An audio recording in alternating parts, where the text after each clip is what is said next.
Alright, Merts, welcome to the CineMerts podcast with Max Coulson and Levi Johnson. We're a couple of guys who like films, we like the big films, the little films, all the films. We put them into boxes according to size. Today we watch Spider-Man 2. Hell yeah! Man, Spider-Man 2 has aged way better than even I thought it did beforehand. Holy shit. This film just gets better every time I fucking watch it, I swear down. Yeah, there was a fair few moments. I don't have as much of a clear memory of this movie, because although it's my favourite of the Spider-Man movies, I have definitely seen Spider-Man 1 a trillion times more, because I had it on DVD as a kid. Never had Spider-Man 2. So, I've seen Spider-Man 2 maybe like a total of 4 times in my life. So, holy crap, it's good to watch. Gonna get some flack for this probably, but when I was a kid, I didn't fucking like this movie, man. Really? I don't get me wrong, I didn't hate it, but I vastly preferred Spider-Man 1. Wow. Okay. There was a few reasons. One, I didn't like Doc Ock. The thing is, Willem Dafoe was so great. Willem Dafoe was just so fun, and the costume was great, and it was just when you're a kid, that shit was amazing. It was like a Power Rangers villain, but kind of scarier than that. And I always liked Green Goblin. Whereas Doc Ock just was some pudgy guy. Yeah, I didn't like the fact that. Again, you know me. I'm just an annoying guy. So I hated it because I was like, why doesn't he speak with the goddamn accent? Why would they hire this guy? He's just terrible. It's like he never even watched the 90s cartoon. God damn it. Yeah, that's literally was my thought. Yeah. I mean, to be fair, I would have liked the accent, although weirdly I retconned him to be British. I don't know why. Just for some weird reason, I just remembered him having an English accent. I don't know, he's quite eloquent. Yeah, maybe. But that's one of the reasons I didn't like it. The other reason I didn't like it when I was a kid was it focused a lot on Peter's personal life and the romantic elements with MJ, and I felt like there definitely is a lot more time devoted to it than there is in the first movie. And I didn't like that because that stuff's boring and he's not in the suit being Spider-Man. So why am I watching this? I want to see him be Spider-Man. I want to see all this emotional shit. I want to see him be Spider-Man, do Spider-Man stuff. See, I didn't mind the personal life stuff. The problem for me was I'm a black cat ship. The whole time he's like, Mary Jane, if people found out that you were my girlfriend, my enemies would find you. And I'm like, yeah? When your girlfriend's a black cat, that shit don't matter. She's got Captain America powers and she can turn them on and off. Yeah, I know, that's not her powers in the comics. But fuck the comics, they were always trash. She has, altered Captain America powers. Fucking so good. Oh man, the 90s cartoon was pretty fucking great. Yeah, it was. Yeah, I don't know. I was a dumb kid. What can I say? I was a dumb fucking kid. Yeah, I'm surprised. That's a bad take. Even as a kid, I was like, this is a good movie. I think also it didn't help that the central conflict, I guess we're kind of just moving into it, but as we'll get into more in depth, the central conflict, emotional conflict, is frustrating as all hell. It's frustrating now, and I understand kind of the purpose of it a lot more now. I understand the character motivations behind it a lot more now, and it's still frustrating. But back then, it's like, dude, just fucking, just tell you Spider-Man, dude. It's just annoying. Just you'd solve so many fucking problems if you were just like, yo, I'm Spider-Man though. Yeah. It really is just the bane of Peter's life. If you just told people, but what are they gonna do? Really, nothing. You'll just be like, okay, cool. Just be careful. Yeah, so I guess we'll do the plot rundown. We've already kind of gotten into bits of it, but so this movie kind of throws you just right into Peter's life. Yeah. Post Spider-Man. So he's Working as a pizza boy. Yeah, like I think it's really cool how they kind of catch you up with what's happening. Like they just give you water paintings, like Oh yeah, yeah, yeah, the opening credit like sequence. opening stills. They just go, "Hey, this is what happened." I'm like, oh, okay, cool. I think it's really nice. And then yeah, you get like what that opening billboard on Mary Jane, just showing Mhm. like Peter's still, like proto incel. Well, no, he was incel in the first movie. In the second movie, he's MGTOW. Wait, there's a difference? In their heads.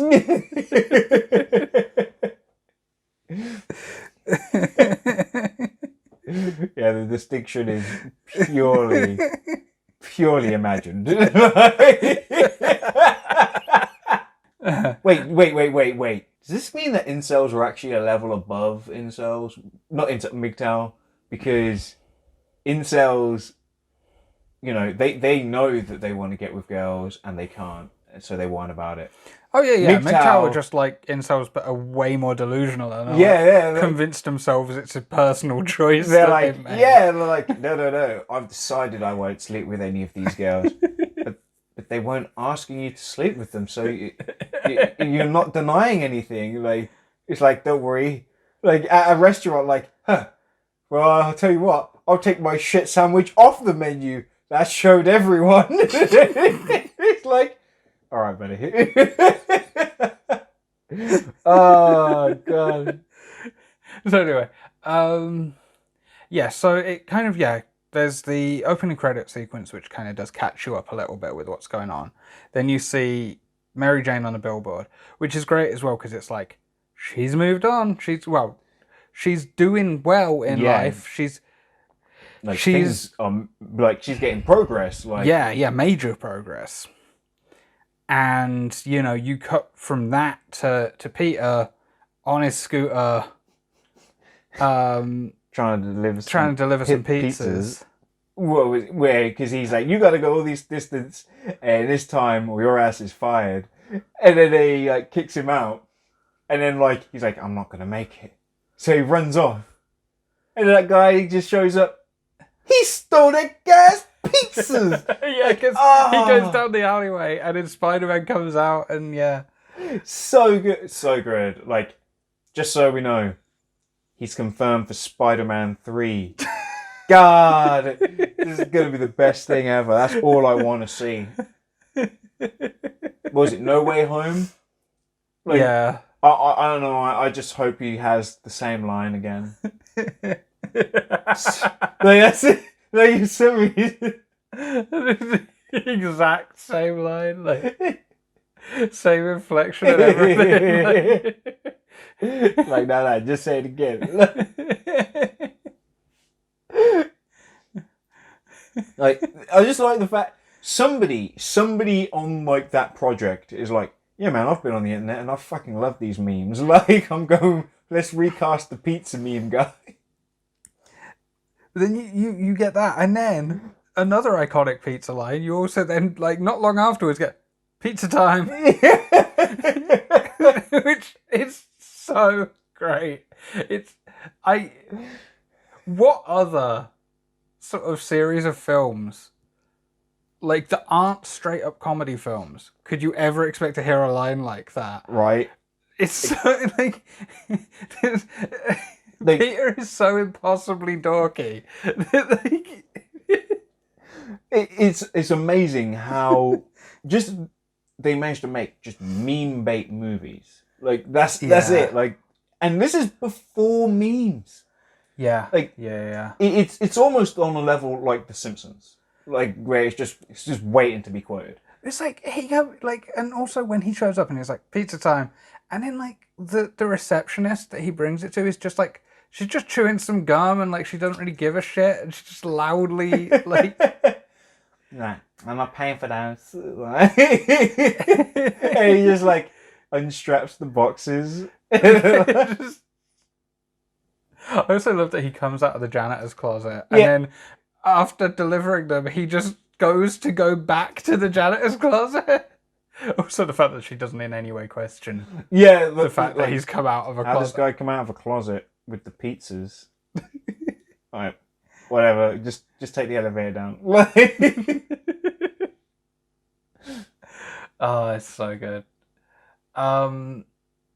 So yeah, where do we go from there? Well, he gets sacked from there, and then Oh yeah, he's of like, course. he's like, well, better go to school then. And he bumps into Dr. Connors, and Dr. Connors is like, Peter, class is over, man. What the hell are you doing? Yeah. Which I find this pretty interesting. Like, it's I'm like, hey guys, this is technically a little retcon, just a little one. Well, maybe it's not, but because in Spider-Man 1, Peter rocks up and he's like, Harry, Dr. Connors fired me today.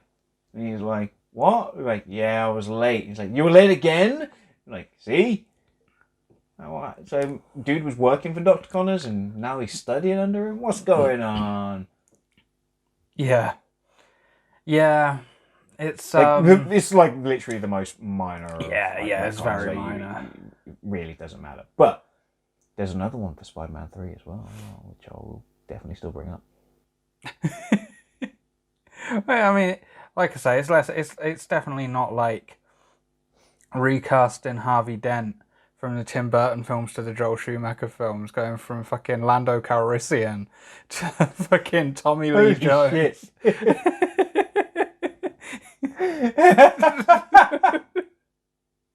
Wow. Okay, yeah, that is a big recast.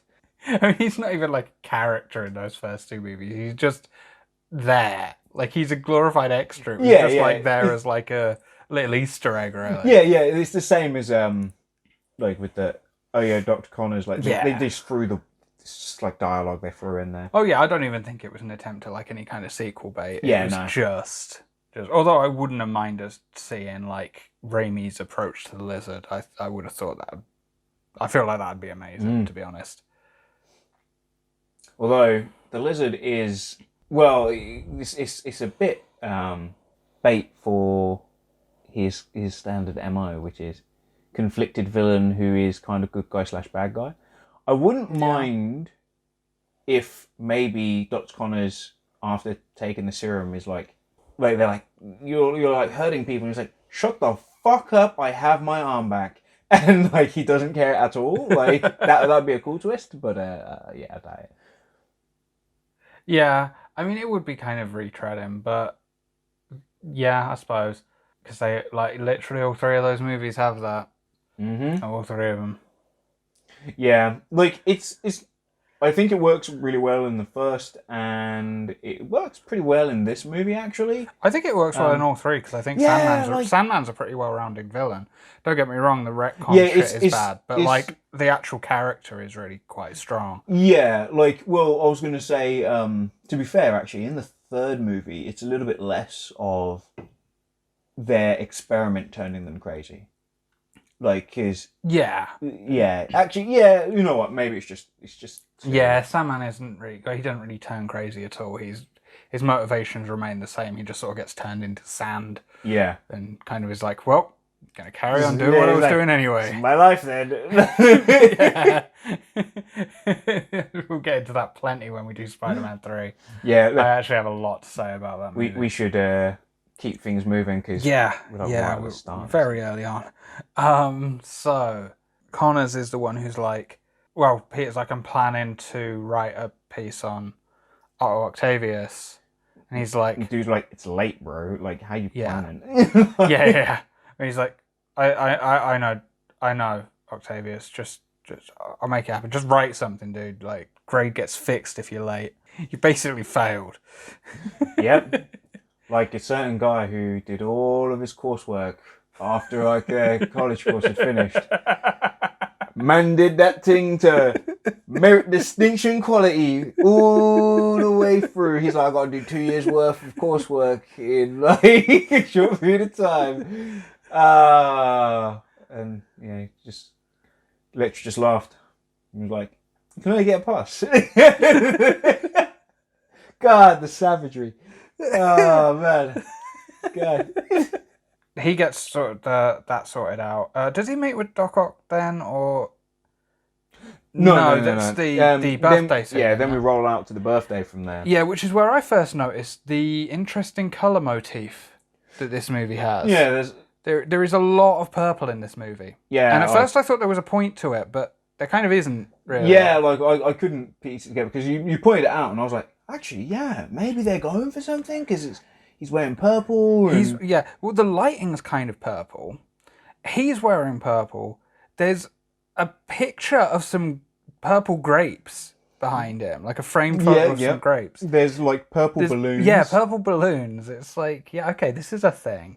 So when I wrote it down, I wrote a note down, but I just said in May's house. And then afterwards, it's like, no, this is every scene.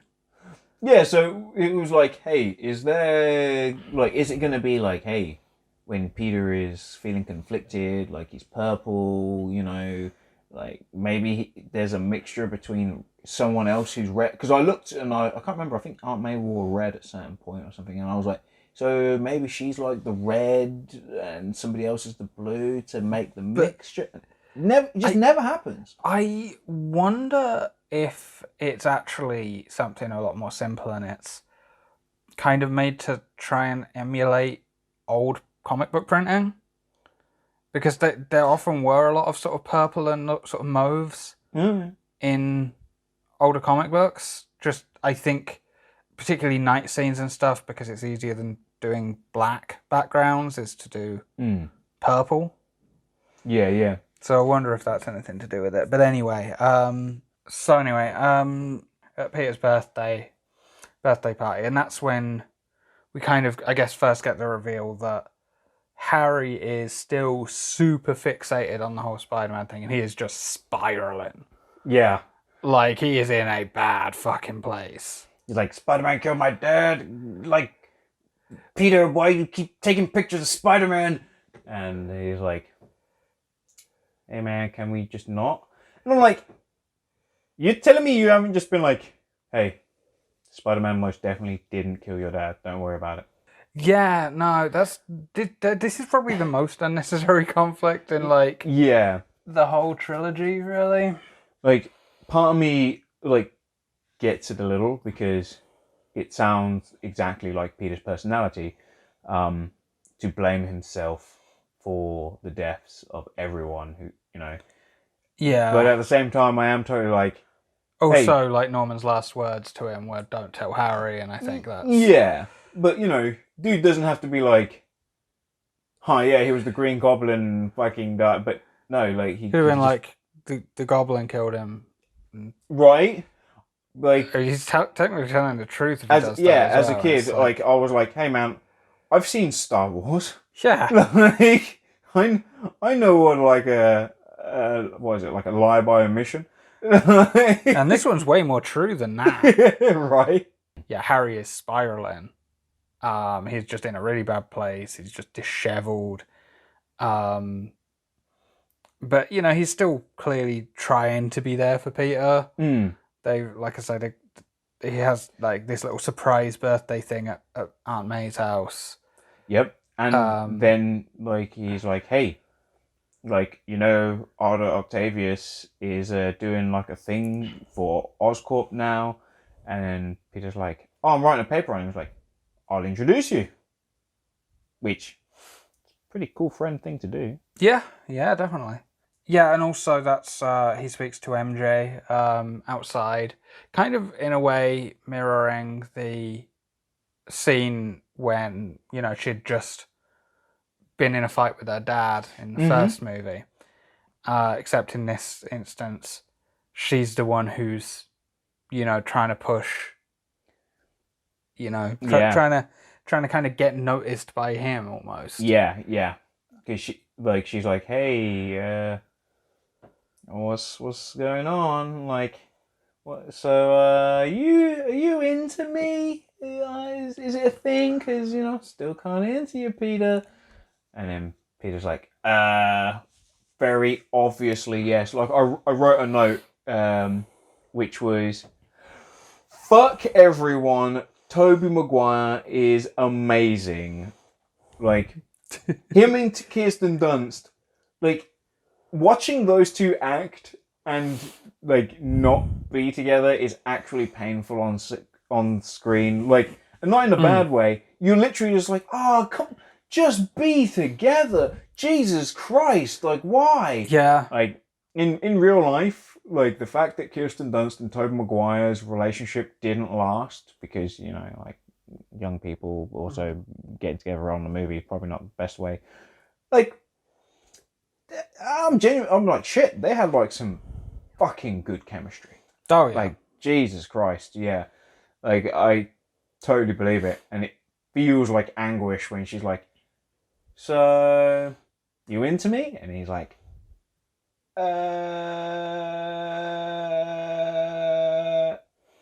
no." Yeah. Like, But she does tell him he should come to her play, a big play that she's doing.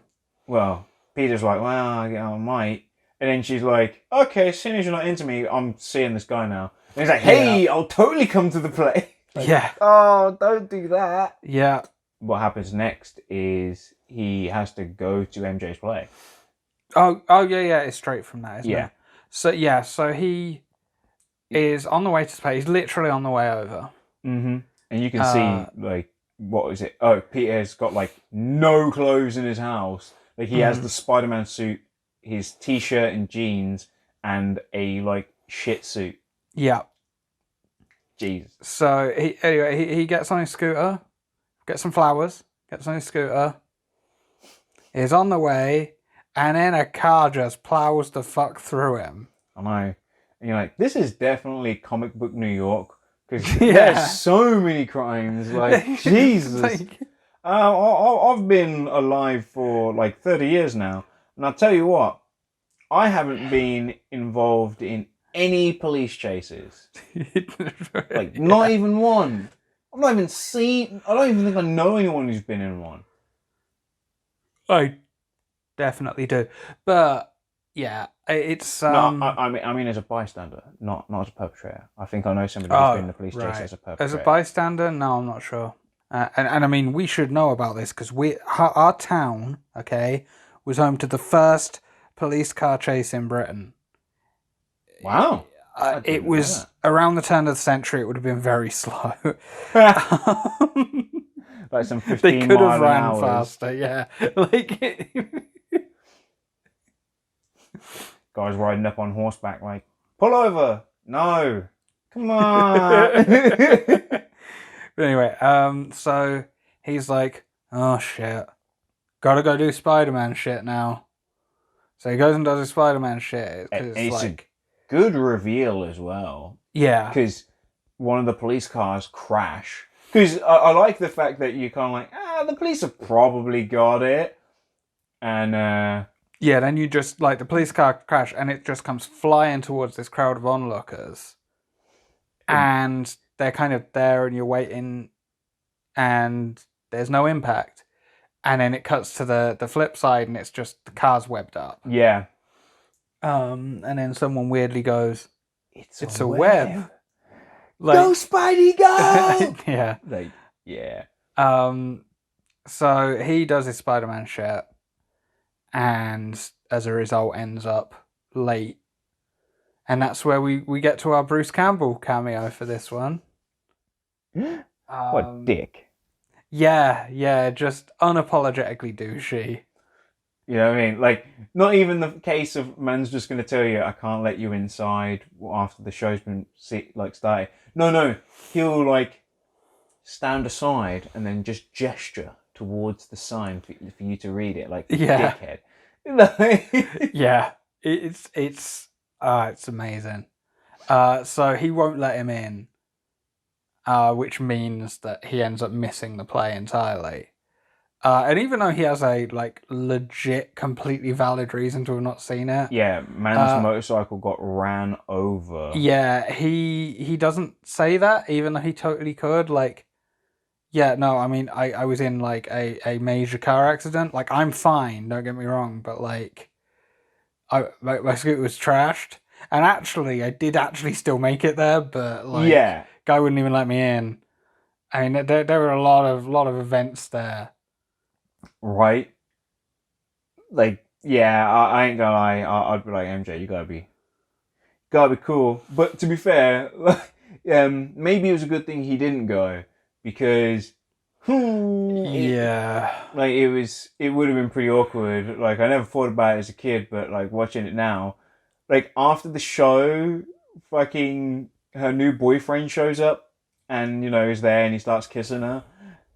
Just imagine were Peter there, Oh, just awkward third or wheel in it. it, Like, it would be extra awkward because him coming would be her almost like then rekindling a flame yeah. for him. Yeah. And then she'd be kind of like trying to juggle the two where she's like, hey, look, I can't kiss Peter, but at the same time, I don't want to kiss John either. Like, it would have been awful. So, yeah. Mm-hmm. Yeah. Legit terrible. But that does lead to the first major theme. And one of the things that pissed me off as a kid when I watched this movie, like, obviously, after missing the play, Mary Jane? No, Peter. Peter starts losing his powers like while swinging, Mm-hmm.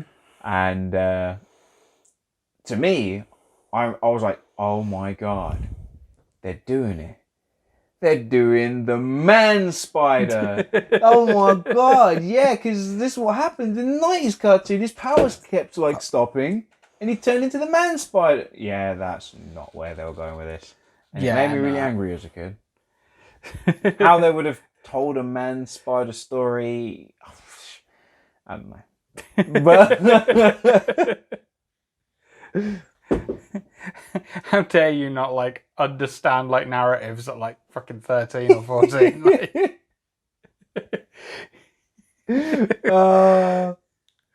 yeah. Yeah, that's setting yourself up for disappointment. Just oh yeah, big time. fan theorizing. You hear that, all fans of WandaVision? Yeah, it wasn't as good as you thought it was going to be, was it? Didn't live up to all those weird fan theories you started fucking touting. Obviously. Like you were just going to be right. It never works that way. It never works that way. Yeah, like the likeliness for fan theories to come true is so slim nowadays. Yeah. So slim. Also, guys, look, I'm not going to drop WandaVision spoilers, okay, because it's still relatively new. But what I am going to say is, if you expected them to reveal a major MCU villain for the first time in a fucking event series on Disney Plus, you are a moron. Obviously, they weren't going to do that. Yeah. They're gonna save that for the things that you have to pay to go and see, aren't they? Yeah. Like, fuck. Come on, man. Next Spider-Man movie, maybe? Come on. Duh. Yeah. Anyway, so yeah, he starts losing his powers. Which is pretty early on. Like, you can tell, like, it's revealed basically straight away, like, yeah, this is an emotional thing. Like, yeah, it basically, it's like, if you pay any attention, like, he misses the thing for the play by being Spider-Man, then he can't fucking swing no more. I wonder why. Yeah. Yeah. And then, like, to make it even clearer, the Doctor even is like... Well, he doesn't go to the Doctor yet. Well, no, but, like, Yeah. Even the Doctor basically confirms it. It's like... Yeah, like, the opening line is, it's all in your head. Then it's, I'm having these dreams where I'm Spider-Man. Like, yeah, cool. But in the end, like, I guess you got a choice, but it is in your head. Like, Yeah. It's all very much linked to his character. Yeah. Which I really like now, thematically. I hated when I was a kid because I was like, that's stupid. Yeah, like, I think as a young person, you don't really have the same type of knowledge. Because actually, it's a lot more clever, because I know we don't really have any basis for people having superpowers. But, like, mental blocks are like a real thing. Like they do actually happen. They stop people who can normally do stuff really easily from being able to do them. Yep. So actually, yeah, that's just a case of like with more life experience. Like, yeah, okay.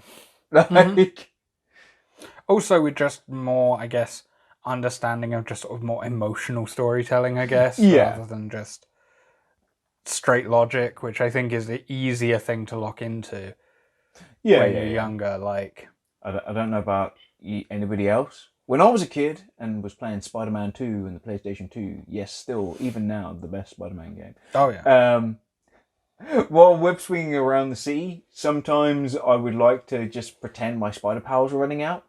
So I would swing around and then like swing somewhere, jump off really high, and then I would press triangle, which makes you do like the web where you web up enemies, and then be like, "No, I'm losing my powers." I don't know if anyone else ever did that, but I used to love doing that as a kid. And then I'd walk around the city and like pretend to be like Peter Parker and be like, "Ah, no, what's happening?" I did like to walk around on street level, but that was sort of its own. I just like doing that. Yeah. I don't know. I don't know why, because every NPC actually looked like shit. Yeah. Oh yeah, it's terrible down there.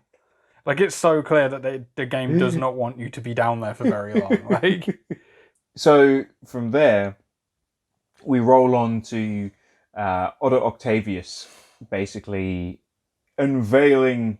No, actually, well, there is a scene. Well, I think we missed a scene with meeting Doc Ock and Peter, where they talk. oh yeah, the dinner scene. Yeah. And you know, they talk shop. They talk like tech and like skills. I like that there's actually, in that scene, there is a subtle little moment where they're talking about the about his invention, and it transitions sort of from one sentence to the next to them going from looking at it to sitting at the table. And then Doc Ock says something like, "What have we just been talking about for the last hour?" Yeah, it's yeah, like, yeah. I do like that. It's just like they have just been like locked into this conversation. Like, they just got into it. Like, which, you know, it shows that Peter can hold his own with like a dude. And he even calls out, "Hey, you know, if this thing goes wrong on based off these calculations, you're fucked, right?" And he's like, "My dude, like, we've been talking about it for ages. I know what I'm doing." Which obviously he's made a mistake that Peter's kind of noticed, but he hasn't. Yeah. Also, it's been said before, but I think it bears repeating. I love the fact that Doc Ock is essentially Super Peter. Yeah. He's like, "Hey, Peter, this is who you could be. Like, you know, if you weren't Spider-Man, like, you just live your life like a regular guy. You become me. You get with like the girl of your dreams. Then you do like the science thing, and it's great. Like, it's like an ideal. Yeah, like he's like who Peter could become. I also think it bears mentioning that fucking Sam Raimi's Doc Ock is so fucking good that on the PS4 Spider-Man, they were like, "So let's just do that." Like, because that's what it is. Like, he's Peter's mentor. They even have, literally at the end of that game, it's not a big spoiler, guys, Peter go, "I wanted to be you. You everything I wanted to be." And it's like, of course, the big difference with the Spider-Man PS4 version and Spider-Man 2 is that in the Spider-Man PS4 version, his invention is the arms, the forearms. That's the main invention. That's the thing he's been working on. Whereas in Spider-Man 2, the arms are just kind of consequential. Yeah, it's just like, the AI controlled robot arms that link into my spinal cord. Yeah, like that are like numerous like scientific breakthroughs all at once. No, that's not the invention. What, are you crazy? No, it's this infinite energy machine. This is child's play. What are you talking about? I do love the idea that they're like, "You've just revolutionized the world of cybernetic, like what was it, prosthetic limbs. Like, this is going to be changing so many people's lives." Like, What are you talking about? Shut up! This is a side project. Like, yeah, like fucking prostate Whatever, limb. knock this Like, out of a weekend. Like, who gives a shit? I like that. I like the idea that there's a guy there who's just like, you've revolution. Like, I'll buy those arms right now. Like, I'll give you the money. He's like, get that guy the fuck out of here, fucking idiot. No vision whatsoever. Like prosthetic arms. Jesus, I'm talking about infinite energy here.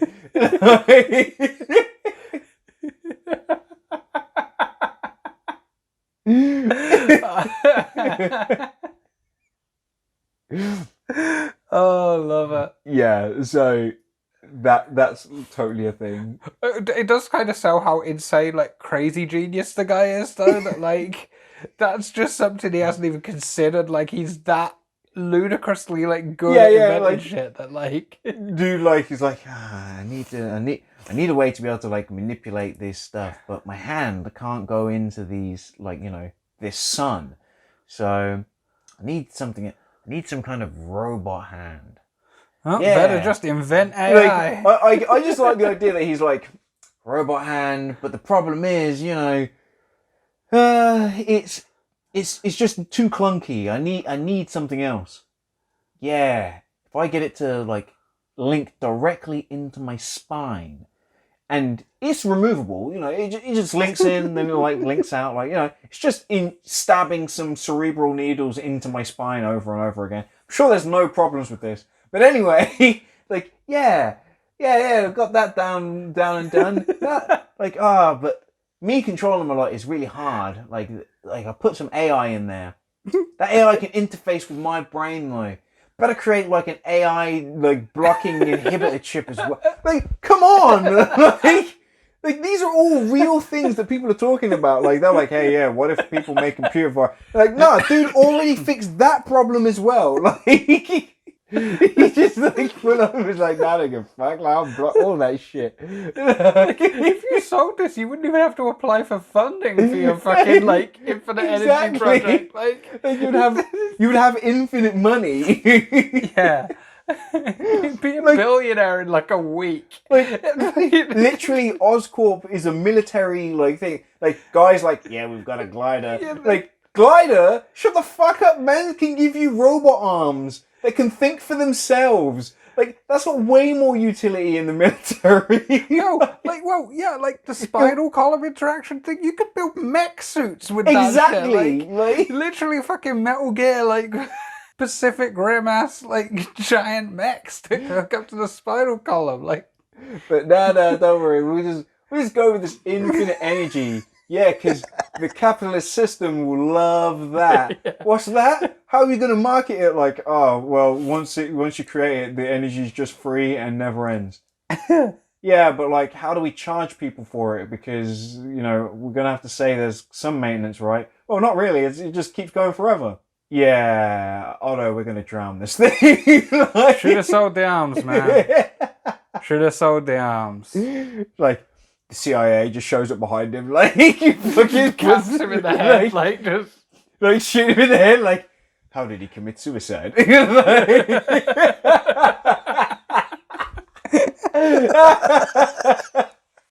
So everything goes wrong. Yeah. And there's just a spike. Don't worry, guys, it's totally fine.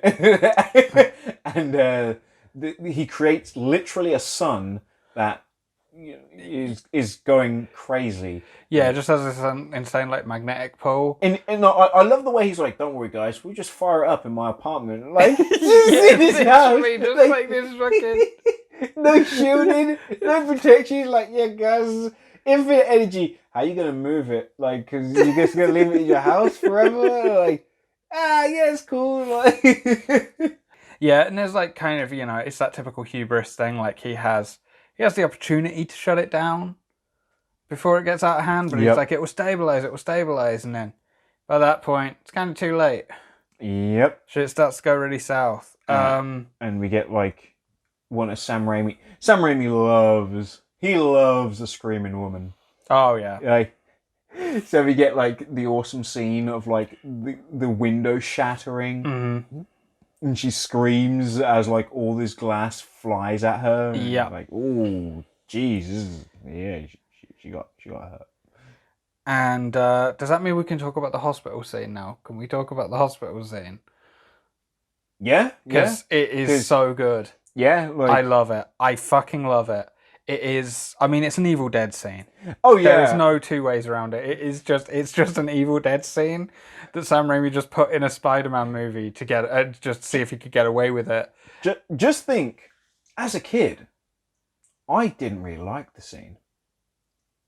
I kind of loved it from the Well, beginning. well, like, I was never into like horror Yeah, and you stuff weren't like a horror that. guy, So, like for me, I was like, this is like totally like out of left field, guys. This is like a proper horror scene in like a friendly romp. What's going on? But now I'm like, man, this is fucking wicked. Like, yeah, with a guy like thrusts his hand up with the chainsaw. Like, I love yeah. that.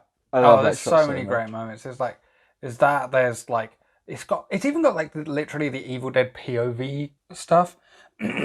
But then it goes into like a four-way split screen between the perspective of each of the different arms. Oh, it's really good. Like there's some real good stuff. Like some woman's getting dragged off into the dark, and as she's going, Yeah, she's just the dragging her fingernails, fingernails like, on the yeah. thing, and it's tearing up the metal floor. Like, jeez. Yeah. It's so good. Yeah, it is really, really good. Oh man. Yeah, Like, I love it. I absolutely love it. what from that scene, they even establish some actual reality based stuff with Doc Ock's like arms, because like after he like causes super murder, he's about to get hit by a car, and like the arms save him, but like two arms brace on the ground, and then the other arms like reach out and push this thing away. You're like, Yeah. oh, that makes sense. Like, because he wouldn't have the mass like to be able to push a car away with like his just bare feet. Yeah. So like having them like clamp into the ground and like, okay. I do like how thought out that is, because I feel like that is something that there's a lot of movies, and the MCU movies do this in particular, where like just there isn't like a huge amount of internal logic as to like. What you mean, like the way the Hulk is able to like just punch something that just weighs more than him and stop it? It's like, it's not really a matter of strength. It's like you just don't have the physical leverage. Like, You just can't do that. But like, all right, whatever. Like, It happens loads in MCU movies, and yet none of it annoyed me more than Thanos breaking Captain America's shield. In really? Yeah, in Endgame, there's a bit where like he starts like slashing at Cap's shield, and it like starts to shatter. Yeah. You can't shatter. The whole point of vibranium is it reflects any percussive impact. It doesn't matter how hard it is; it will always reflect it. That's the whole point of that material. Hey man, it's not a case of strength. I always was like, maybe the shield isn't like all vibranium. I know they say it is, but like, because if it was vibranium, when you throw the shield at like a wall, it would just like hit the wall and fall to the floor because it can't bounce back because it will absorb the percussive energy in there. So like, shield flash. Ah. But yeah, but like I said, I do, going back to Spider-Man 2. Yeah, I do like that there's like thought put into that. As goofy as these movies are, there's still like there is some internal logic as far as stuff like that goes. Sometimes, although you still don't really know what Spider-Man's swinging off of a lot of the time. Hey man, like the video games were right. You can just swing off the sky. Yeah. So anyway, Doc Ock. I kind of love Doc Ock's relationship with the arms. Yeah. I mean, it's Sam Raimi, so it does get a little bit goofy. There are points where they definitely seem like the arms are whispering in his ear, which is really silly. But like, I don't know if you know, like the arms they're like created with like a couple of different film tricks. Obviously, got like CGI. Yeah. Then they had like big rigs, but they also had like puppets, like they were made with like actual puppetry. Okay. And like animatronics, so they've got a guy who's like fucking steering these things around. That's why you need the AIs for, guys. And they named all of the like the little arms, like so they each have their own little names. Yeah. And if you really watch, which I've never bothered to do, but apparently each of the arms has like a little bit of their own personality. Huh. Yeah. That's cool. Yeah, like that I thought that was pretty cool, like how in detail they kind of went into it, but obviously some stuff probably ends up on the cutting room floor. Yeah, but no, I do like that though. I mean, the arms look fucking awesome. Oh yeah, they're great. Like I think my favorite scene, it's like right at the end of the movie, but where the arms like lift him up out of the water. Oh and yeah, then he like carries over Peter, and like just that shot is fucking amazing. Because I always look at it going, okay, so like wires like to lift him, but like did they really CG those arms in, and like because it looks fucking the good. lighting on them is really good. It matches really well, which makes me think there might have been, even if they were CG, maybe there was some sort of real life reference in there. Yeah, like a lighting reference. Well, they have got those because like they made the arms. Yeah. So I'm like, did they have them, and were they like slightly more mobile? Like I don't. Yeah. It just seems amazing. Yeah. There's a few moments like that. They do look really good. So anyway, after he has this kind of moment with the arms where he's kind of talking to himself, and it's great. It's so Raimi. It's just that real like Frankenstein sort of like, what have I created sort of moment. It's and so good. He's like, Peter was right. I miscalculated. I couldn't have miscalculated. It was working, wasn't it? And it's like, rebuild. Yes, but we'll need money. I'm not a criminal. No, the real crime would not be to finish what we started. You're like, what? It's so good. So he decides to rob a bank. Yeah. Standard procedures. And I kind of like the way these two intersect, because right at that point, Peter and May are at the bank. Because it's like slightly set up just a fraction earlier at Peter's birthday that Aunt May is behind on like her bills, and Aunt May being how she is, a bit like a cast back to when, you know, Ben got fired from his job. She's like, so I'm a little behind. Everyone is. Like she's like got like this really reassuring way of going like, oh yeah, so like we're like really fucked, but like there's no point getting freaked out about it. Like we just carry on with life. And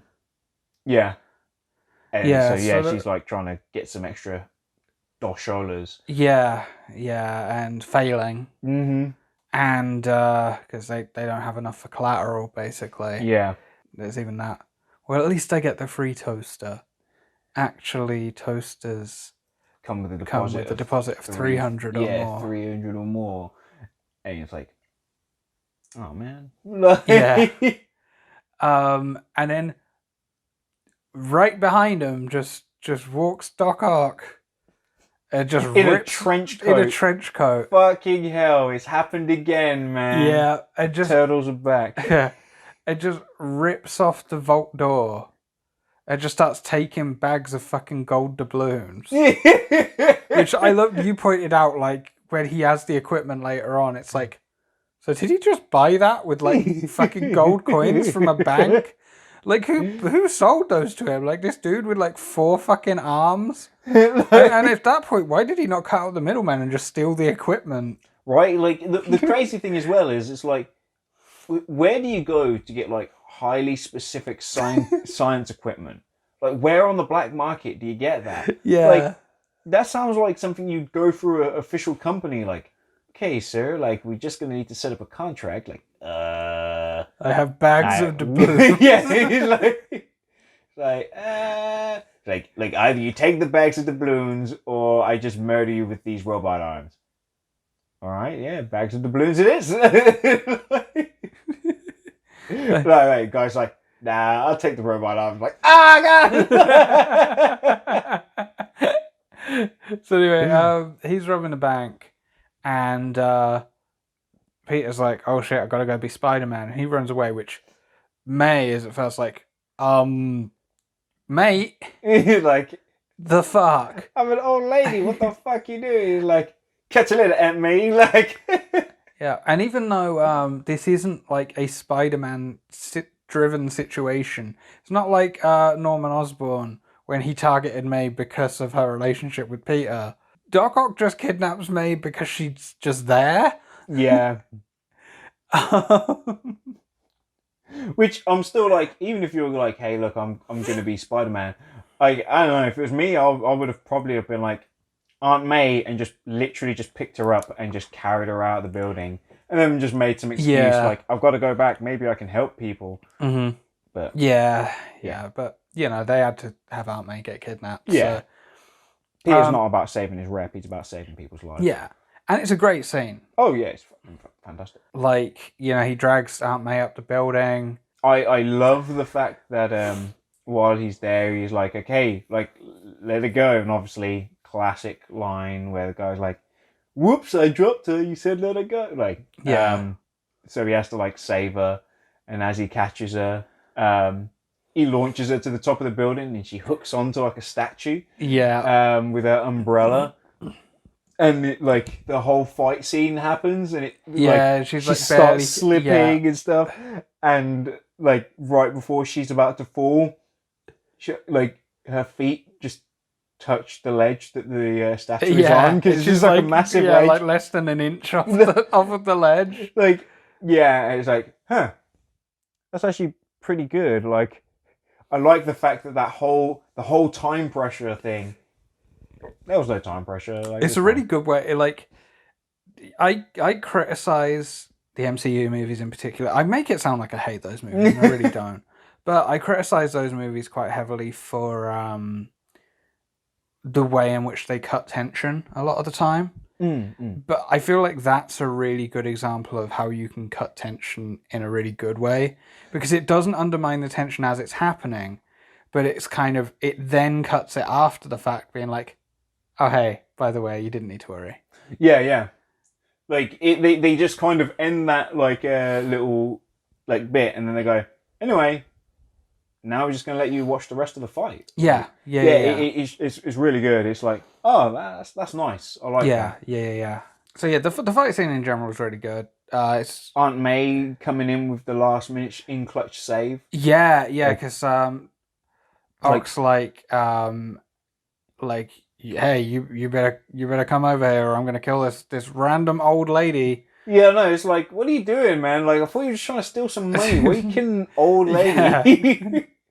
So then, like, he just randomly has like a knife that comes out of his arm. which you say, I was like, why would you do this? Like, who's like, yeah, I'm just building this, like, I built these cybernetic arms so that I can, like, you know, manipulate this perpetual energy machine. Like, better put a knife in there. And you're like, yeah, man, like, if I was building some robots, might as well just add as many, like, like weaponry, like, getting knives, rotating katanas. yeah, anything. If it's cool, it goes in. Fucking flamethrowers a lot. Like, it's going in there. Like, why wasn't there a laser? Like the fucking hand like turns around and the fucking laser beam shoots out like. Like, what are you doing? Like, doesn't it just have to like manipulate like that sphere? Like, it was cool. Yeah.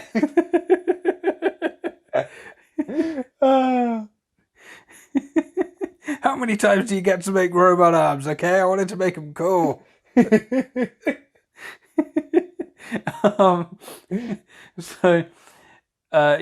about to like get him with the knife because he's got it hidden behind his back. So May just fucking like twats him round the head with her walking stick. Yep. Like, fucking Aunt May coming in with the save, man. Fucking so sick. Yeah, it's pretty fucking good. And what was it? You get kind of a similar scene to like Peter saving Aunt May, to like where he was saving Mary Jane, and he swings away and like pops her down. And he's like, "Ha, we sure showed him." And Aunt May's like, "What do you mean we?" She looks offended. Like, how dare you suggest I did anything? Like, all right. He's like, all right. Well, see you later. Yeah, I think that's like the first penny drop for me. Yeah, like Which, she probably like piecing it together. Like, yeah, Peter ran off. Peter guy probably like sounds a bit like Peter. Yeah, well, whatever. Like, yeah, it's fine. yeah. What happened next? I forget now. Um. Oh wait, yeah, no, I do remember. He's at the Daily Bugle. All right. Yeah. Yeah, Yeah. and fucking Jameson is still just fucking nailing it. He is so great. Absolutely, He is so great. nailing it. It's so good how good he is. Yeah, and he's like, "Hey, Peter, like one of my photographers got hit in the head with a polo ball. I need you to come to this event and take some pictures for me." Yeah. And he's like, "Yeah, all right, money's money." Mm-hmm. Right? Goes to the event. Whose event is it? John Jameson. And who's there? Mary Jane with John Jameson. Yeah. Like, Peter's like the photographer. For, like, Yeah. Oh shit. And like he proposes to her. Yeah. Oh god. Like, yeah, it's so great. And then like that leads right into then like Peter having like a fucking conflict with Harry as well. Yeah, like because Harry's just there getting rat-assed. He's just getting like properly shit-faced. Yep. He's getting like a glass of wine poured for him, and he just like knocks the glass out of the way, and then like just grabs the bottle. Like he's like because he's distraught because Otto's like plan failed. So he's like, well, I just lost a ton of money on that, like with Oscorp, and now you still friends with like Spider-Man, and Spider-Man killed my dad's. Yeah. So he like starts slapping Peter, and you can see like the cogs turning in Peter's head as well. Like, oh man, I could flatten you. Right? Like I could just take you out, like just one hit, and you'd be done. But he's obviously, he's not going to do that. They're best friends. Yeah. Yeah, Peter has like some issues with his powers at this point. You're seeing that, Mary Jane is getting married to somebody else because he can't be there for her. His best friend is actually hating him now because he's associating with Spider-Man. And while swinging, he just loses it. Like, he just totally falls into like some alleyway, just splattered it on the ground. Yeah. And he's like, right, well, fuck it. Like, I'm just not gonna be Spider-Man. Yeah. He does that one shot that's from the comics. That one shot. Hey, that's really good. I like just before that, like they pull in Uncle Ben for an extra scene. Oh, that scene is great. So good. That scene is absolutely great. Like, yeah, basically Uncle Ben is acting as his like conscience. And he's like, Peter, responsibility. Remember responsibility? That whole thing. Yeah. That. And like Peter's like, I can't do it anymore, man. Like I've been doing this for like 2 years, and I've only gotten more miserable. Yeah. Like life fucking sucks, dude. Like, yep. Mary Jane's gone off with like an astronaut. Yeah, I know, man. Could you imagine that shit? Like, hey, yeah, so like the girl I'm into, like, what guy is it that she's dating? Oh, well, he's an astronaut. What's your job again? Well, I was a pizza guy. Like, I got fired. Though. So yeah, they do that. Spider-Man No More. Yeah. Which takes us to like the most fucking amazing montage of Peter just being like, "Yeah, I quit." Yeah, it's just like, hey, life's good again. And they play that raindrops keep falling on my head. Yeah. And like there's all kinds of like hokey lameness, like Peter like trips over like for no reason, like because his powers are going, so his eyesight's crap. Yeah. And it's like, what the fuck is this? Like, Yeah. but And it's so good. it ends on a freeze frame. And yet, remember, guys, this movie is the masterpiece. Like Spider-Man 3, where Peter Parker walks down the street doing a dance jig. Nah, that's just too ridiculous. Don't know how they could ruin the franchise doing, an absurd thing like him walking around to a musical number. Yeah. Like, literally just pulled out raindrops keep falling on my head. Yeah. But I like the fact that you do get to see, like, oh, look, Peter like, isn't Spider-Man. His life is just better. Mm-hmm. Like, he can do all these things. Like, he is Yeah, smart. like he starts doing better in school again, like... Although there is that one bit where there's that dude getting mugged in the alleyway, and he like kind of walks up, and it's like, oh, I'm not Spider-Man. I'm gonna walk away. Yeah, it's like, call for help. Get involved in some way. You can still. But I do like the fact that Peter is given the. There's a few times where clearly he's like, well, there's still problems. It's got nothing to do with me. Yeah, because there's like the scene with the police cars that go by as well. Yeah, I guess he's like, well, if everything else is going okay for me, I'm gonna go and make a move on MJ. And she's like, dude, you just keep fucking me about. Like, yeah, she's like, I'm getting married this time. I don't know.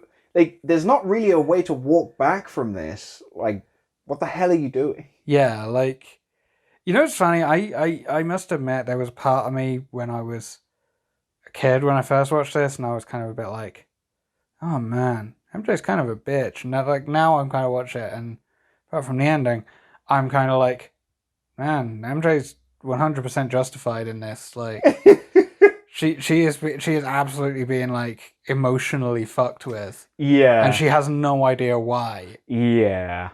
I'm like, MJ should really have like when I think about like my own like experiences with dating ladies, I'm like, Peter Parker, man, you were just like a terrible role model, man. Like, why not take so much advice from you, bro? Like, all the signs were there. You're miserable. Why not try and base so much of my life on you? Because he's like living his life and everything's going good, crime starts going up, and Doc Ock's just building his machine. And he's like, right, well, I'm going to go get me some trinium, baby. So he rocks up and he's like, Harry, give me the fucking trinium. Yeah. And Harry's like, how about you bring me Spider-Man and I'll get you the trinium. To which he's like, how the fuck am I supposed to find Spider-Man? He literally quit, you idiot. And he's like, go find Peter Parker. He'll know where it is. Oh, and by the way, don't hurt Peter Parker, though. Don't hurt him, by the way. But I just love the fact that he's just like, all right, yeah, I'll go find Peter Parker. It's like, where the fuck does Peter live? Like, how are you gonna know where he is? And then you're right. He throws a car at Peter, which okay, he's just a guy, right? Yeah, but like I love the idea of like had he not had spider powers, he would have just been splattered. Yeah, just dead in there, and he'd been like, oh well, guess I'm not gonna find out where Spider-Man is. So no, he's just there like grabbing him with the robot hands, like. Where's Spider-Man? He's just dead, like... Not talking, eh? Maybe a little neck snapping will jog your memory. Yes. So they're like... No, still nothing, huh? Maybe a little spooning will jog your memory. It's drawn together such a great show. Yes, it is. He goes after Peter, fucking beats the shit out of him, which again... Any one of those things would have killed a regular person, but that's fine. Yeah. And then kidnaps Mary Jane and is like, if you want her to not be dead, just have Spider-Man come over. Otherwise she's dead. So he's like, well, guess I gotta go be Spider-Man.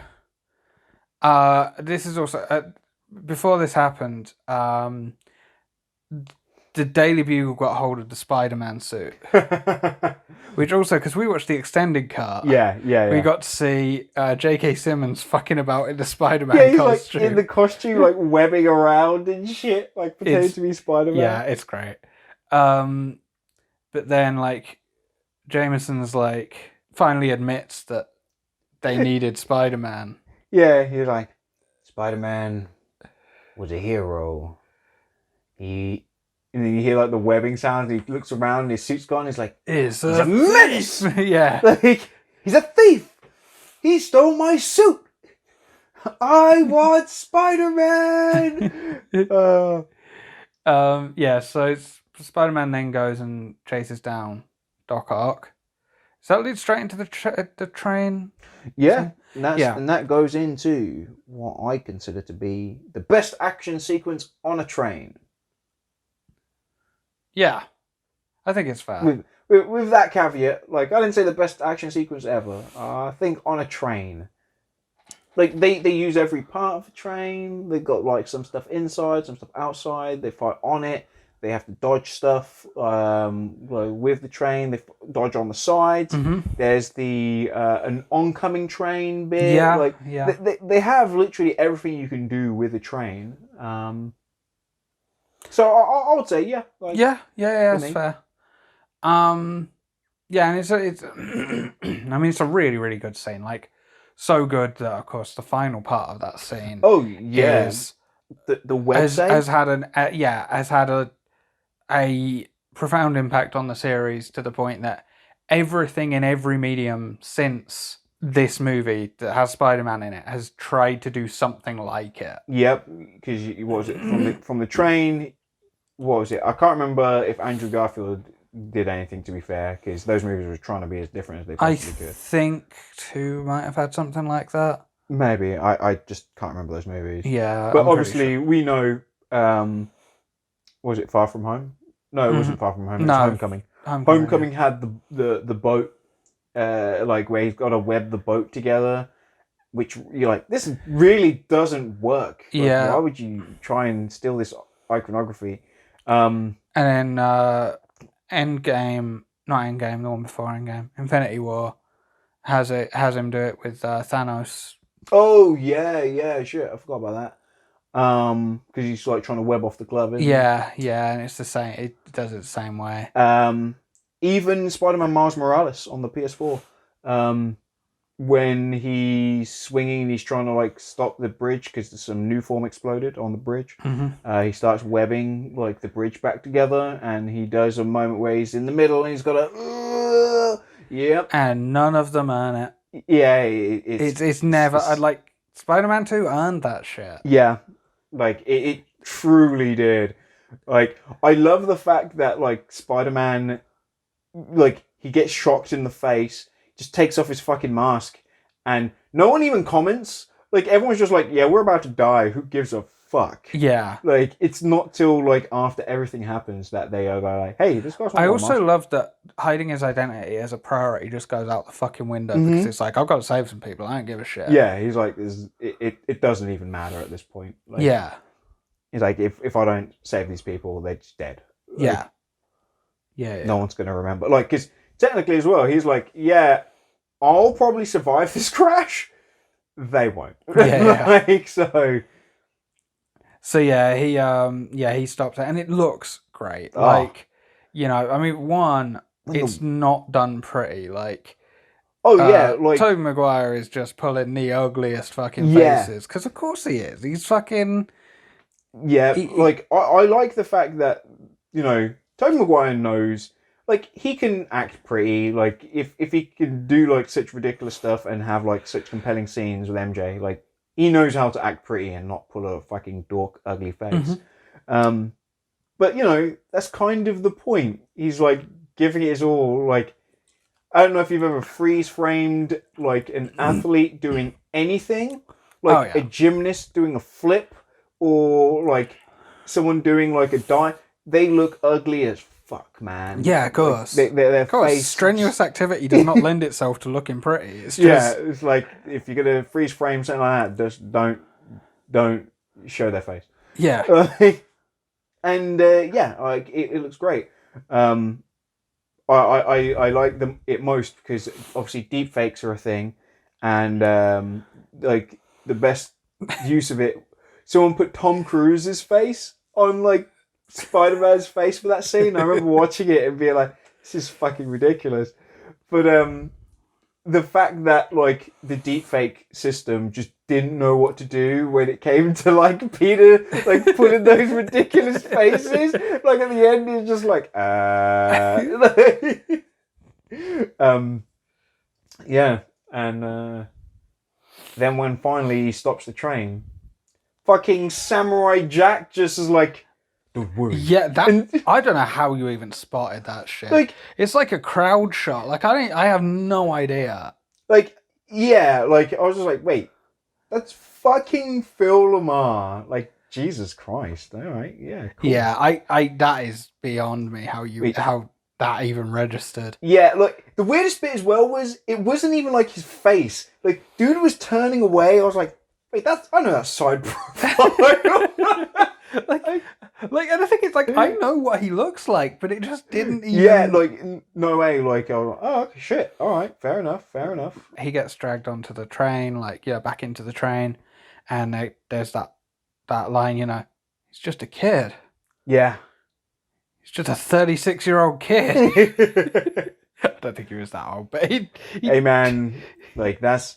Spider-Man also, like, these movies also ruined my perception of what, like, aging is. So, like, like, hey, yeah, like, I'm still, like, basically, like, a kid, man. Like, what's that? Like, 31 this year? Yeah! Like, I don't, like, have a plan for my life yet. Are you crazy? Like, that's not how it's supposed to be. We're still discovering shit, man. Like, still young and experimenting, right? When does the brain stop developing? 25. Well, I'm within like, within 10 years of that, so that's still good, right? It's an intolerance. How long have I got to decline? 30 years. Oh, fine, whatever. Exactly. What happens next? Doc Ock hops back on the oh yeah, thing. of course and it was at this moment, I don't know why it was at this moment, like, because that's where you have the scene where people are like, hey, if you want to get to him, you got to go through me, and like, again, all the New Yorkers bound together to like protect Spider-Man. And it was at that moment I went, there's a lot of black extras in this like thing, like there's quite a lot. Like, would you say a suspicious amount? Exactly. There's a suspicious amount of black and female extras in this movie. No, I was just like, holy shit. Well, it kind of makes sense because New York is incredibly like ethnically diverse. Mm-hmm. But like, yeah, I was just there like, yeah, you know what, shit, because you got like Chinese lady like singing some like the Spider-Man Spider-Man song. theme, yeah. Like, you got like a black actor, Mr. Aziz at the start of the thing. Mr. Dickovich is his landlord. He's like a foreign. Like, this movie is like cast with people from just all over the world. This really does sell the fact that New York is a very multicultural place. Yeah. Like, you know, it kind of gives a pretty good feel for New York. Like, ironically, again, like, holy shit, this is like a more realistic version of New York than, I don't know, Friends. It's low bar, but yeah. Like, hey man, like, do you know how many times I've had to like hear like how great Friends is, and I'm like, look, one, it's just really dry. Sorry guys, it's just not that funny. Two, oh, like, hey, wait a minute, like, well, I think some person commented and was like, yeah, like, I don't think a black character actually shows up until something like season 6 or something. Yeah, it's not a common thing at all. Like, it's New York, man. Like, no one involved in the process was racist. It's just that, you know, an unspoken thing is that actually all the characters were. So they avoided anywhere that had black people in it. That's just, you know, they don't speak about it because they're all racist, so it goes unspoken. Wait, right? so you're saying like there's just like one episode where like a black guy shows up and they're all just like, hey man, like we're closed. Just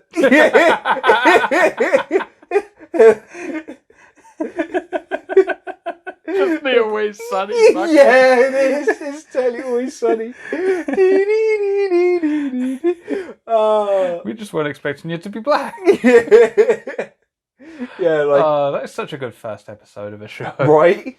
Yeah. So Doc Ock takes Spider-Man to Harry. He's like all sort of chained up. Yeah. Again, like mirroring how like Harry came to Spider-Man bought Osborn. Yeah, well, he's even like, where do you want him? And he kind of points him to the sofa that Spider-Man put Norman on. Yeah. So then he's like, I want to look you in the eye when I kill you. So like he rips off the mask and it's Peter and he kind of has a freak out over it. Peter wakes up and is like, I don't know, no way bother restraining me, because he just like bursts out of that shit. Like yeah, he's like, you gonna wrap me up in some like fucking silly string? Like, what the hell are you doing? And then, you know, for some reason doesn't tell him even then. Yeah, he's like, look man, I didn't kill your dad. Doesn't even say it. He's just like, Harry, he has MJ. There's bigger stuff than me and you. Like, no, like you just be like, I didn't kill him. Like, hell, like we've all seen Star Wars. Just be like, the Goblin killed him. Yeah. Fucking easy. Perfect out. So anyway, he goes off to save MJ for the big climax scene. It's really good. You know, he's starting up, you know, Doc Ock started up the thing again, and you know what's going to happen. It's going to go the same way it did last time because it doesn't work. Except this time, because he uses more trinium, it becomes self-sustaining. Yeah. So, yeah, there's kind of like this fight scene that the fight itself doesn't actually last very long. It's a really brief fight. Basically, Spider-Man pretty much just kicks his ass. Yeah. Well, like not to be like harsh or anything, but they clearly blew their wad on like the train scene. Like to get him to fight with Doc Ock again. Oh yeah. I'm not. Oh, it's not a complaint in any way. Also, like, it kind of makes sense, right? Because, like, as you pointed out earlier in the movie, Doc Ock, other than the arms, he's just like a guy. Yeah, right. It's like, I love the way he's like, let's just rob a bank. It's like, what, like in a trench coat? Like, like I joked in the movie when we were watching the movie, Sam Raimi like had an alternate cut, like where he cast like a black Doc Ock, and like when he runs into the bank and he like uses the arm, and like the police show up, they don't even say like freeze, they just pull the trigger and like just gun him down. It's like, well, that's just the end of the movie, man.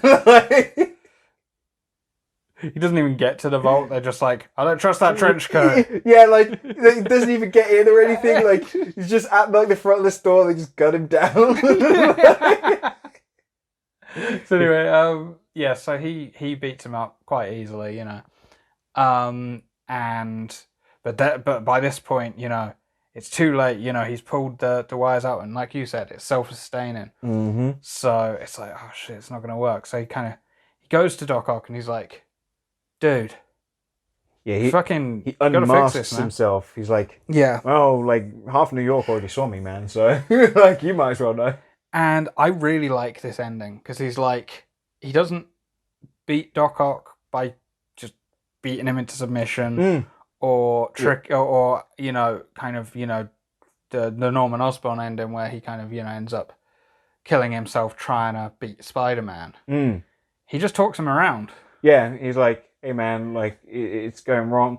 Oh, he uses what essentially told me that this is like, oh, so this is just fucking high art. He uses what Aunt May said to him, because Aunt May gives him like the most heartbreaker, fucking amazing motivational speech ever, where she's worked out that he's Spider-Man. Yeah. Well, you never know, but it's very heavily implied. Like even the way like the actress delivers the line, she like is almost looking past the camera to look through, like looking through to him on the inside. It's great. And she's like, "Look, I believe there's a hero in all of us, somebody who keeps us honest, like keeps us noble. What was it like?" Lets us like live with pride and finally die with dignity. Like sometimes you got to be steady and give up the thing you want the most, even your dreams. And then like Peter just repeats that back to him, and he's like, "Shit, you're right. I can't use this machine because it didn't work." And I love that he convinces his robot arms. Yeah, He's like, "No, guys, he's onto something here." Right? Like it's literally the fallout. I convinced like the fucking master to like kill himself, like right at the end of the game, like speech dialogue. Yeah. Fucking awesome. Fucking really good. Yeah. I like it. It's not a punch out. It literally is like, yeah. I'm gonna like appeal that. to his humanity. And how often does that happen in a superhero movie? Right? It's like it's an intellectual victory. It's like, yes. Right? Like there's so many things that like lean up to it. Like one thing that's amazing from the actor of Dr. Octopus, I was going to call him Norman Osborn, Jesus,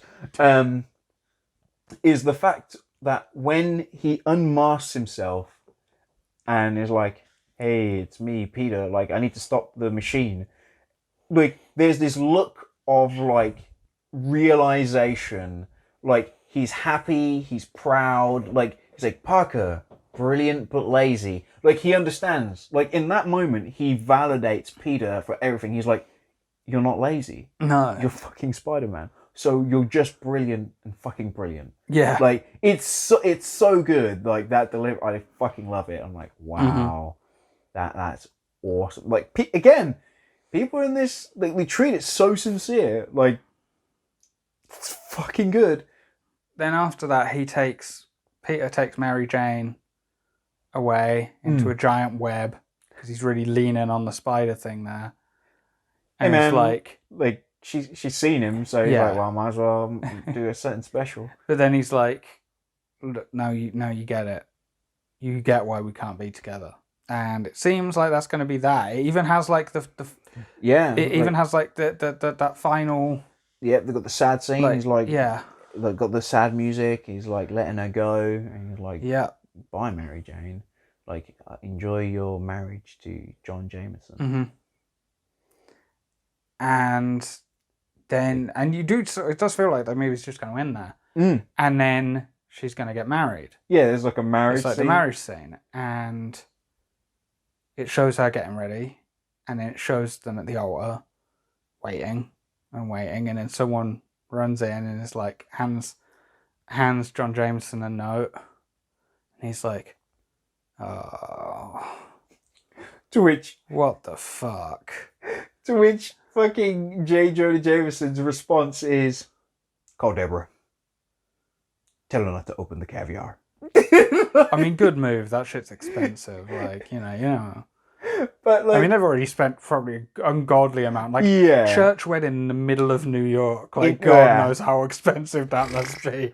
Like, and remember, like, these dudes hanging out with like the mayor's wife and the mayor of New York and shit. Well, God knows how many strings he probably had to pull to even get that church. Right. Like, that's not some shit that money swings on its own. Like, you have to know people. You know what I mean? Like, that's some major shit. So, you know, but she Mary Jane, runs, major villain of the movie. Yeah, absolutely. Wasted everyone's fucking time and money, and didn't even speak to the guy who did nothing wrong. By the way, he's just some guy. Like he's some guy, and it's not even like he's like some like deadbeat or he treated her like shit. Like no, dude's like a fucking astronaut. Yeah. We've never been given any reason to think that he's anything other than a completely decent person. And yeah, he just gets left at the altar. But then she runs to Peter and she's like, fuck you, I won't do what you tell me. It's like, hey man, like, this ain't no fucking 1980s, like 1980s. I meant to say like 1800s. Like, All say right, no yeah. 1800s. You can't just tell me what to do. I have my own agency, motherfucker, and I want to go out with you. And he's Yeah. like, huh. Yeah, I probably should have like asked you about that or something, because yeah, you can make your own decisions as literally an adult. Yeah. Yeah. So yeah, and that's how it ends. Mm, It doesn't give you the downer ending. yeah. It's like Like it just like has the like Peter goes off and does the final swing because she says the line, "Go get him, Tiger," and he swings off to like go do something. I don't think this final swing is as visually impressive as the last one. no. It's nice. I think they do a lot of good stuff. I think they just use wide angle too much, so it just makes it a bit boring. I think thematically it works because it's kind of like it's a opposite, it's a parallel to the first one. Yeah. So it does still feel purposeful. It doesn't just feel thrown in there because that's what you're supposed to do in a Spider-Man movie. Because that wasn't a thing yet. You know what I mean? Yeah. It was still, this is the same guy that did the first one, so and there's like I say, the film is full of parallels, visual parallels, narrative parallels. There's often that criticism with a lot of sequels that they often retread the first movie. This one does that in a way that's really good. There aren't many sequels I can say this about. Probably this and like Terminator 2. And although I'm one of the people who actually says Terminator 1's better, Terminator 2 Terminator 2 is still a very, very good movie and a very good sequel for that reason, right? Because it pulls the exact same thing where it's like, hey, we're going to take some shit that you learned in the first movie and flip it on its head. Yeah. And that's what this movie does as well. It's a really good move to make as a sequel. Yeah. So I mean, we've done the rundown. Any other general thoughts? Because probably pretty close to finishing. I don't know how long we've been talking. A while. I think the movie itself pretty damn good. Like, I don't have like any sore spots with this movie. I just think it's good all around. Like I say, it's an interesting beast because it just gets better every time I watch it. Yeah. It just, my appreciation for it goes up and up and up. I think it's quite telling to see that, Sam Raimi made 2 Spider-Man movies and both of them left huge marks on not like just, superhero cinema, which a lot of people will say, oh yeah, they started the Marvel Cinema Universe, but whatever. But no, they actually imprinted the Spider-Man fucking franchise. Like the upside down kiss, the shit jank costume, what was it? Dr. Octopus having a mental relationship with Peter Parker, the web crucifixion. Yeah. Like there's so many things. Like it's crazy. Actually, I don't know. Actually, I think the Doc Ock mental thing might have started in the '90s cartoon. But it was so the not emotional fleshed resonance out. of it is like I think is absolutely literally from he that was movie. a child and like he had a lesson with him or something. Yeah, that real like mentor emotional relationship thing. Definitely. Yeah, it's such a good movie, man. It's so good. And I just don't get why people try and shit on these movies. Yeah, I can't see any reason. Like, aside from the fact that, Tobey Maguire doesn't do, like, action face all the time. I think there's a bit of that. There's a bit of, like I say, I have said this. I said this with the last one a little bit, but I feel like sometimes people get very caught up with what is going on with cinematic trends and they mistake that for quality as opposed to just a trend. Yeah. So Like, something that's very different to that is... I do feel that what hurt Spider-Man 3 a lot, aside from, the fact that it has so many issues with pacing and other things, is the fact that, The Dark Knight was out and people were like, it's not The Dark Knight though.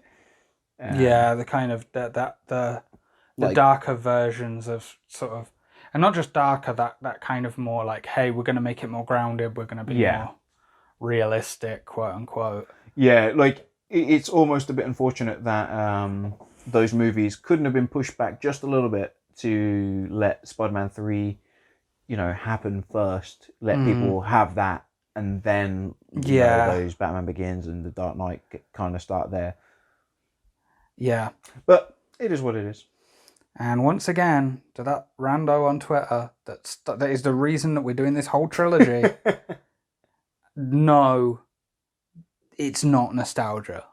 Yeah. It is these, like I say. Again, we were like whiny, like young people. Like, you really didn't like the movie. I liked the movie more, but I had a lot of reasons to be like, this ain't that good though. Like, I would have been like, 7 out of 10. I mean, bear in mind, by the time like 3 had even come out, I turned around on 2. Like, by the time we were in college, I turned around on 2. Yeah. If not quite a while before then, it was just when it first came out, I was like, ugh. But yeah, no, 100% recommend. I imagine you've seen it anyway. Yeah, who's not seen Spider-Man 2? Yeah. If you ain't seen Spider-Man 2, you got something wrong with you. Yeah. And it's true, because it rhymes like blue. There you go. Did them all. Ian Beale. Va-boom! Spider-Man 2 done. Thanks for listening, guys. Again, if you could like, comment, subscribe, do all those boring things, it would be greatly appreciated. If you missed our video on Spider-Man 1, why would you watch this one? Because Spider-Man 1, why would you just go straight to Spider-Man 2? But yeah, we have done Spider-Man 1, so I would suggest going ahead and checking that out. Otherwise, we've got like a ton of other videos on here, like the movie Darkman, also directed by Sam Raimi, and the music's by Danny Elfman. The next video we'll be looking at will be Four Lions, a movie I've never actually seen before. So I'm pretty excited about that, and I hope you are too. Anyway, that's all from me. Ian Beale,